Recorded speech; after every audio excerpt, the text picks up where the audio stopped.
गर्मियों के दिन थे। सब जानवर पसीने में नहा रहे थे। बंदर पंखा हिला रहा था, खरगोश बर्फ ढूंढ रहा था और हिरन बार बार कह रहा था, यार पानी कहाँ गया, मैं तो सूखा हिरन बन जाऊंगा।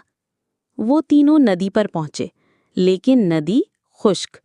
बस मछलियां मट्टी में छपक छपक कर रही थीं।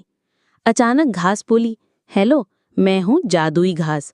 अगर मुझे पानी दोगे तो नदी फिर बहने लगेगी। बंदर ने कान खड़े किए। ओहो, घास बोल भी सकती है। मुझे तो लगा मेरा दिमाग गर्म होके पिघल गया। खरगोश बोला, चलो देखते हैं, कहीं घास ने हमें अप्रैल फूल तो नहीं बनाया। उन्होंने थोड़ा सा पानी डाला। घास अचानक चमकी और बोली, अब देखो मेरी जादूगरी। जोरदार आवाज, छल्लड़र। पानी बहने लगा, ठंडी हवा चलने लगी और सब जानवर उछल उछल के नहाने लगे। हिरन पानी में छलांग लगा के बोला, वाह भाई, ये तो नदी नहीं, मुफ्त का स्विमिंग पूल है।